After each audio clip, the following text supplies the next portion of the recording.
Fala pessoal, no vídeo de hoje a gente vai falar sobre Bitcoin, um assunto que até então eu não tinha abordado aqui no canal. Esse vídeo eu gravei já tem quase 3 meses. Eu mostrei uma metodologia de investimento chamada DCA. Se você ainda não assistiu esse vídeo, eu peço que você dê uma pausa agora, assista o vídeo anterior, que esse aqui vai ser um complemento dele.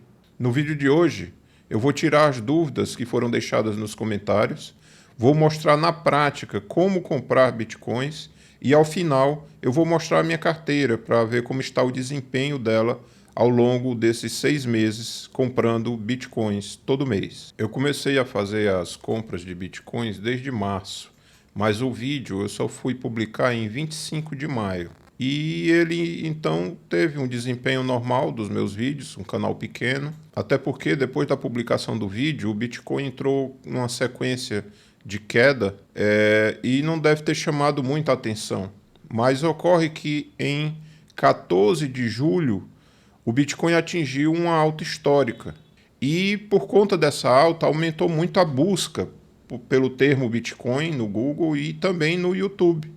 E acabou que o vídeo caiu aí nas graças do algoritmo e teve muito acesso desde essa alta. Notem que do dia 14 de julho em diante foram quase 15 mil visualizações, 360 inscritos, mais de 100 comentários e muitos deles com dúvidas, como investir em Bitcoin, qual é o risco, como é que a gente faz na prática para comprar Bitcoin, onde a gente pode comprar. E eu vou tentar responder estas dúvidas baseado na minha experiência com estes investimentos. E a primeira coisa que a gente precisa dizer é que, como todo investimento, Bitcoin também tem seus riscos. E ele, mais ainda, em virtude da sua volatilidade. A gente pode ver aqui no gráfico que o preço do Bitcoin oscila muito forte. A gente pode trazer aqui um pouco mais para trás no tempo para ver como ele oscila fortemente. Mas esse risco diminui quando a gente pensa como investimento de longo prazo. Embora o seu preço possa variar, a tendência dele é de subir com o tempo. Algumas pessoas veem no Bitcoin uma oportunidade de fazer trades, ou seja, comprar na baixa para vender na alta, ganhando em cima dessas oscilações. Eu não recomendo que você faça isso, a menos que você tenha muito conhecimento e esteja muito ciente dos riscos que você está correndo. A minha estratégia é diferente. Eu invisto pensando no longo prazo. A minha intenção é comprar bitcoins para acumular. Por isso que a estratégia do DCA se aplica muito bem a essa minha proposta. Uma das perguntas mais frequentes é como começar a investir. O primeiro passo é ter uma conta numa corretora ou num banco que opere com bitcoins. No meu caso, eu uso o Nubank. Essa não é uma recomendação. Eu já tinha a conta no Nubank e como ele tem a opção de compra de bitcoins, eu comecei a fazer as compras por ele. Hoje ele me cobra uma taxa de 0,6% por cada compra. É importante que você verifique essa taxa na corretora, porque elas variam bastante. E no caso das corretoras estrangeiras, há também o movimento de câmbio, onde primeiro você tem que converter de reais para dólar, para depois fazer a compra do Bitcoin. No caso dos bancos nacionais, não, você já faz direto a compra em reais e não há esse passo. Uma vez que você passe a acumular uma quantidade mais significativa e queira fazer movimentos, por exemplo, de adquirir uma carteira de armazenamento offline, você pode depois do seu banco ou da sua corretora fazer essa transferência. O Nubank permite já essa transferência entre carteiras. Outra vantagem de adotar uma corretora nacional é a facilidade depois que você vai ter para fazer a sua declaração de imposto de renda. Criptomoedas devem ser declaradas e a partir de um determinado valor de lucro você tem que recolher imposto. Outra dúvida que surgiu era se era possível usar o DCA para outras criptomoedas. Sim, é possível, mas é importante a gente entender que o Bitcoin, entre as criptomoedas, é a principal. As demais, inclusive, são chamadas de altcoin, ou seja, moedas alternativas. dessas moedas alternativas, hoje o destaque é de Ethereum. Talvez fosse uma outra opção que desse para montar na carteira seguindo essa mesma metodologia. Mas eu recomendo ficar no Bitcoin. O Ethereum é mais volátil que o Bitcoin, e se a gente pegar a cotação dele de longo prazo, a gente vai ver que ele acaba fazendo um movimento lateral. Ele tem uma volatilidade muito grande, mas não tem o crescimento que o Bitcoin tem ao longo do tempo. Dá para usar o DCA também com outros ativos. Você pode usar com cotas de ETFs, você pode usar com ações, tudo que você tem interesse em acumular e é um ativo que tem volatilidade, se adequa ao uso do DCA. E o DCA não necessariamente você precisa fazer mensal. Você pode usar outras frequências, semanal, quinzenal, de acordo com o seu interesse e a sua capacidade de aporte. A minha opção foi fazer o aporte mensal, mas isso não impede de eu fazer aportes extras, além desse aporte mensal. Mas é necessário que eu mantenha a minha regularidade e eu não deixe de fazer os aportes principais. Eu não devo cair no risco de olhar o valor do ativo e dizer que não vou comprar porque está caro. A metodologia do DCA já contempla essa volatilidade. Então, em um determinado momento, eu posso comprar caro, em outro momento, eu vou comprar barato. Isso vai fazendo com que, com o tempo, eu vá obtendo um bom preço médio. Aqui nesse gráfico eu marquei com essas setinhas amarelas todos os pontos de aporte. A gente pode ver que eu fiz aqui do começo de março, fiz aportes intermediários, e aí vem abril, maio, junho, aqui um intermediário ainda em junho, julho, um intermediário de julho, agosto, e um intermediário de agosto no dia 15, que é o que eu fiz para gravar e mostrar aqui nesse vídeo. Eu marquei aqui no gráfico também, com essa linha tracejada, o meu preço médio. Dos 11 aportes realizados até então, apenas 4 deles estão localizados abaixo da linha do preço médio. Mas esses aportes sendo feitos com uma cotação bem mais baixa, permite que a gente compre uma quantidade maior de bitcoins, influenciando na média ponderada para cálculo do preço médio. No site do Investidor 10 eu tenho uma carteira só para acompanhar o Bitcoin. Eu tenho hoje um preço médio de R$551 mil. E se a gente for ver aqui nos lançamentos, a gente vai ver que faz tempo já que a gente compra acima desse valor, né? Desde junho, a gente tem comprado aqui 598, 579, 581, 648, 650 e a última, 634. Essa combinação de valor fixo de aporte com o preço variável faz com que a gente tenha também uma quantidade variável. E quanto mais caro, menor a quantidade comprada. Isso vai influenciar menos no preço médio. Quando o preço cai, nós compramos uma quantidade maior.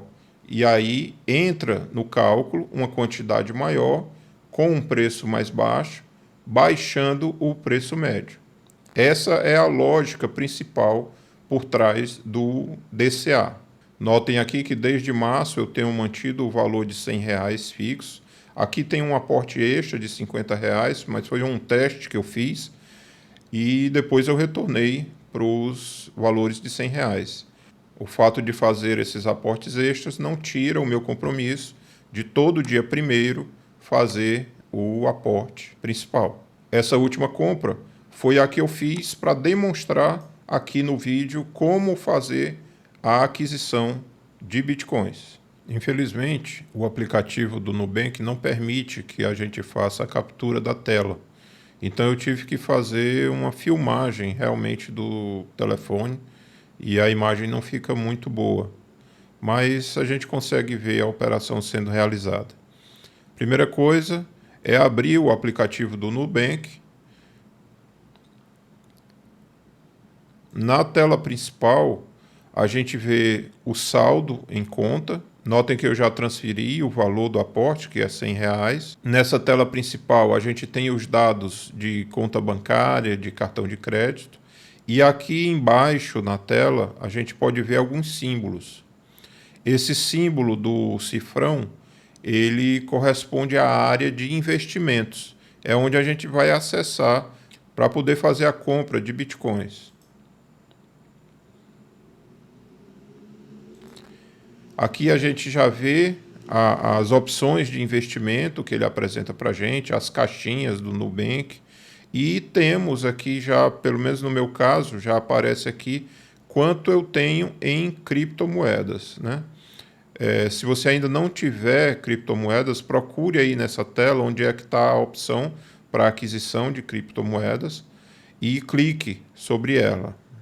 A gente acessa uma área que ele chama de NuCripto. Aqui você tem o saldo total em criptomoedas.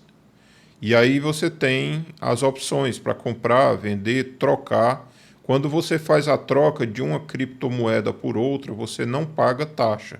As taxas são unicamente para compra e venda, ou, caso você queira, para transferência para uma outra carteira. A tela também mostra qual é a minha taxa atual, de 0,6. Essa taxa varia de acordo com o que você gasta em criptomoedas. Então, quanto maior a sua capacidade de aporte, mais baixa será essa taxa. Ela pode chegar a até 0,2%. No meu caso, ela tem se mantido em 0,6%. Nós vamos usar a opção de comprar. Ele mostra para a gente todas as opções de cripto. Nós vamos selecionar o Bitcoin, comprar. Vamos colocar o valor. Nesse caso, eu já faço a opção de colocar o valor adicionado da taxa para que a compra fique líquida no valor de R$100. Então, eu coloco R$100,60. Ele mostra para a gente os dados para confirmação. A gente entra com a senha e está feita a compra. O saldo vai ser atualizado. Já foi. E aí a gente tem acesso à carteira e mais abaixo as últimas transações. Notem também que aí ele mostra duas opções de automatização. A primeira é a emissão de alertas de preço. Você pode definir faixas percentuais para que o Nubank te avise quando houver uma movimentação, seja de alta ou de baixa. Então, por exemplo, eu posso programar para toda vez que o Bitcoin cair, por exemplo, mais de 6%, ele me avise para que eu tenha a possibilidade de talvez fazer uma compra, um aporte extra. Existe também a opção da compra programada, em que você pode definir o dia do mês, o valor e a moeda. E aí ele fica fazendo as compras por você, automaticamente. Isso é perfeitamente aderente à metodologia do DCA. Clicando aqui na última compra, que foi a que a gente fez agora, a gente vê a quantidade adquirida, 15.749 satoshis, que é a unidade fracionária, né, do Bitcoin. O valor aplicado R$100, a taxa de 60 centavos, o total da transação R$100,60, que foi aquele valor que eu inseri. O preço de compra, R$634.960,94. E é isso, a compra foi feita e aí você pode alimentar o seu aplicativo de gestão de carteira para fazer o acompanhamento desse investimento. Bom, pessoal, espero que vocês tenham gostado do vídeo. Se você chegou até aqui, eu peço que você se inscreva no canal, deixe o seu like. E se ficou ainda alguma dúvida, deixe aqui nos comentários qual é a sua questão, que eu vou tentar responder. Um grande abraço e até o próximo vídeo.